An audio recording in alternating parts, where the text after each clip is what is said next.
Coming up, we talk about the creatures revealed for the newest attraction at Islands of Adventure, a rise in ticket prices, the 2 mazes announced for Halloween Horror Nights this year, and the possibility of an attraction coming to Universal Orlando Resort.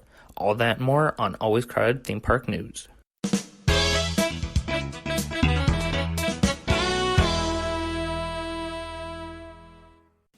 Hey everyone, welcome to the second episode of Always Crowded Theme Park News. I'm here with this first ever Universal news, and we're talking to a great Universal fan who's been going to the parks for 5+ years. He's a good friend of mine, Keegan. Hello, thank you for having me. Thanks for coming on the show. Do you want to tell us about, how much do you love Universal? I mean, Universal has been a part of my childhood, and I've really, grown up with the park. So, it's something that is close to me, and, seeing it go through many different stages of, its rides and just, theming. Do you have, a favorite ride at either park? Before they removed it, it was Dueling Dragons. So, are you looking forward to this new Hagrid one? I was originally told it was going to be a VR kind of ride, but it's not. So, I mean, I don't really see how this ride is going to be better, because Dueling Dragons was such a good ride. It's what drew me to that park, 4 out of 5 times. And, I've seen the construction of this new ride, and it's impressive. It's a big ride. It's right next to the train station. But, I don't think it can compare. Dueling Dragons was such a good ride back in the day. Now don't get me wrong. The Dueling Dragons was an impressive ride, and being a roller coaster and all that, and incorporating Harry Potter. But I mean, this new Hagrid one, it's got animatronics. It got Everest. When you go backwards. The Mount Everest, yeah. Yeah, so it's got that backwards drop, and then it's just got so much that I don't know whether you can compare it or not, since it is a roller coaster, but it has more to incorporate to the Harry Potter story, I feel like. I mean, even on its own. Yeah. I agree with you, but they already have the sit-down ride that's on, a track. It's an indoor ride, and it portrays most of the story, and it has animatronics, and it has other features. And, a lot of roller coasters can't properly, implement that, because, as you said, Everest, for example, they did that right. The whole story of it, the walk-up to it, it was so well done.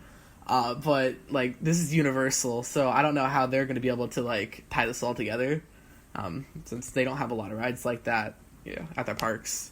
Yeah, so let's just jump right into the news, since that was our first news article, actually. First look, Universal Orlando Resort provided a peek at some of the creatures you can expect to encounter on the new ride. This includes the following: centaurs, Fluffy the Three-Headed Dog, Cornish Pixies, Devil's Snare, and the Blast-Ended Scroot. I don't think I said that right, but I think these are all pretty impressive things, and I feel like Universal will bring some surprises still, with unannounced animatronics still coming to the ride. How do you feel? I know we just discussed how you feel about this ride, but how do you think it'll make an impact on the park itself? I think that it'll probably, at least initially, draw a lot more attention to the park, which may be why they're raising the ticket prices for a little while, or permanently probably. So it's probably just going to be their attention tool, kind of like how Fast and the Furious was an attention tool. And in my opinion, I hate that ride. It's so bad. That one's pretty bad. Yeah, I don't really see why they installed that ride. It's such a big ride, and it just, yeah, whatever. But it does attract people, but Fast and Furious fans. But still, at the same time, it's why even make it if it's not that great?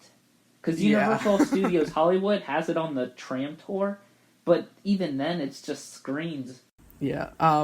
The thing about that ride is that I feel like it was kind of rushed into the park, and it's just not properly implemented, because the area in the park that it's on the Universal Studios side, and you walk down the main street, and then you go to the Mummy, and then it's a transition area. You got Starbucks and Ben and Jerry's and food restaurants, and then it's just Fast and Furious, more food restaurants, and then Diagon Alley.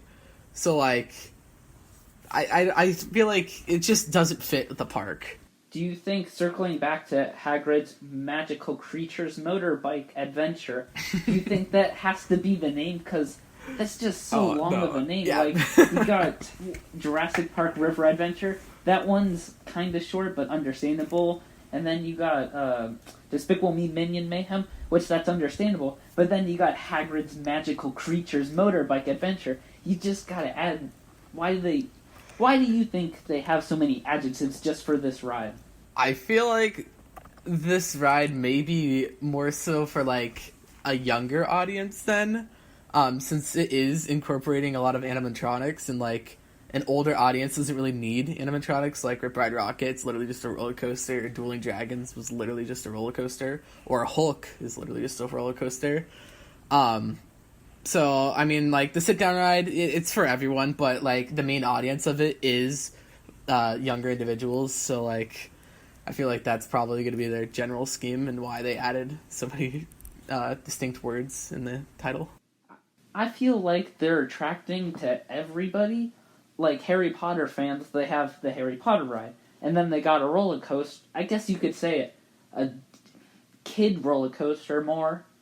Maybe teenish coaster, but not as like high standard as Dueling Dragons once was. So it feels like they're appealing to everyone, but then at the same time, it's like they're not really, you know? Alright, so let's move on to the next one. That'll be Universal Orlando Resort quietly followed Walt Disney World and raised their ticket prices ahead of the new attraction coming to Islands of Adventure. A one-day value ticket went up $1 to $115. A regular day ticket went up $3 to $125. And finally, peak/anytime tickets went up $6 to $135. How do you feel about them raising ticket prices even more with this new attraction coming to the park? You know, I feel like since they're introducing new content, people are going to be willing to pay a little more. Like Netflix, for example, they're also raising prices of their membership. Although this is one-day tickets, so that may affect it. I'm surprised they're not doing something for like the season ticket holders as well. So this is mainly for like those families that are just coming for like vacation, and they only want a couple days to go and just explore the parks. So, you know, I think this won't be really impacting their overall ticket sales or anything like that. I think it's, even though it is a quiet change, it will like spark some attention, but it won't actually like backlash the park that much. I don't think people will get mad over them raising it just like $1, like they've done here, kind of.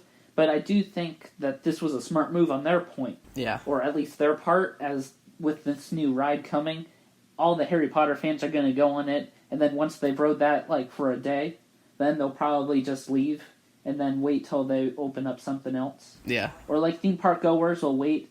Or even now, I think this was a smart move as well, raising it as when Star Wars Galaxy's Edge opens in Walt Disney World back in August. I think that'll be when everybody flocks to the park for Galaxy's Edge and this ride, since they'll see this opened up now and we gotta check it out for a day or two. Okay, I was gonna say, I'm pretty sure that's like a marketing scheme on their part, because since Disney and Universal are rival theme parks, whenever one introduces a new ride, the other has to kind of respond, or there's going to be a large drop in the attendance of the parks and a large drop in the total profits.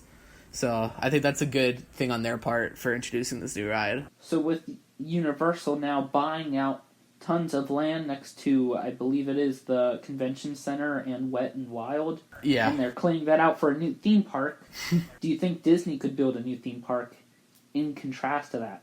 You know, Disney is a titan of a company. They have so much... They basically own the county they're in. They can control it. They can do whatever. So I feel like if Universal's going to try and do something, they'll respond with whatever Universal's doing and then some, and really, like, blow it away. So, yeah. Alright, so let's move on to our third news topic. A while back, Universal released the first announcement for Halloween Horror Nights 2019. The first maze announced was Stranger Things. This new maze would be inspired by events from Season 2 and 3. This past week, Universal announced their second house, Nightingale's Blood Pit. This is an original story idea, but a continuation of the legend created for Halloween Horror Nights 21 back in 2011. This new story is about ancient Rome and the emperor continuing gladiatorial games until rain returns to end their drought. But from these bloodshed and horrific games, nightingales come to feed on the dead and dying. Halloween Horror Nights returns from September 6th to November 2nd with 10 haunted houses and 5 scare zones. What do you think of Stranger Things Season 2 and 3, which comes out in July, and this new Nightingale's house? I think it's a really smart move and a really interesting move. Since season 2, I loved that season of Stranger Things. It really helped to elaborate on the story that was built in season 1. And I think that's especially really clever with them introducing season 3, because that's really going to grab people, since it hasn't even been released yet. So there's going to be a lot of like hype and a lot of new people interested in this park. And then as far as Nightingale, I have never actually heard of that. I haven't been going to Halloween Horror Nights for long enough to know that. So I don't really know the whole backstory of that part, but I know Universal and I know how they do Halloween Horror Nights, so I guarantee that it will blow people away regardless. Now, do you think that was I know you just said that was a smart move for them to put 2 and 3. I personally don't think it was smart, as they could have had another Stranger Things house next year with Season 3, because Season 4 probably won't be coming out till probably 2 more years. So then that means no Stranger Things house next year to attract people to come and flock to the park. So they must have something prepared, possibly. So that might be why I feel that this probably wasn't a smart move. But it's still cool that they're incorporating it and thinking, yeah, people will see Season 3 and love it so much that they'll want to come to our park. Or Season 2 must not have maybe that much to do for a haunted house. I'm not really sure. Yeah. With that, I think they're the face of the company, or the face of the Halloween Horror Nights last year was Stranger Things, and so this year it's also going to be Stranger Things. And they really align themselves with like the trends of the horror industry, or the trends of what's popular with like teenagers and like young adults. So I feel like, even though they did do 2 seasons, I feel like Stranger Things isn't going to be as mainstream by the time that Halloween Horror Nights next park after next session of nights after this one. Oops. I feel like they're going to have something new to be the face of the company or the face of the park, and then they may hop over again to Stranger Things if it is still relevant. So, it all depends on how they are planning it, because I don't know this information yet, so. What houses do you think will be coming this year? I feel like they're definitely going to have a Happy Death Day number 2. They had Happy Death Day last time. It was a really cool house. It was definitely a very memorable house, since they also merged it with The Purge. So I feel like that's definitely going to be one of the houses. I don't know of any other like really popular horror movies. They may do some throwback movies like they did last time. So there's probably going to be like a Chucky house, since they did a Michael Myers last time. I think personally that they'll incorporate a new Chucky haunted house, just one for him, instead of a scare zone last year. Yeah. Only because he has his new movie coming out in June. True. And then maybe It Chapter 2. I don't remember if they ever did one for him. No, they didn't. Or not in relevant years. So maybe they'll have like It Chapter 1 as a haunted house, like half of it, like they do with Stranger Things Season 2 and 3. Maybe they'll do 1 and 2 for It chapters. I feel like they could do that. I would really like to see that. I'm a big fan of it. I love that movie, the redone version. Or, since there are 2 actual makings of it, there's the original in like the 80s or 90s or something like that. 90s with Tim Curry. Yeah, and then there's the new modern one. So it would definitely be interesting to see not only which one they take and use, or even if they take it. So yeah, I think that could definitely be a possible point to have, or a good part or house to have at the park. All right, so we're gonna go on to our next one, which isn't Universal Orlando Resort. It is Universal Studios Hollywood, as Universal Studios Hollywood has announced a new dark ride that is coming to the park.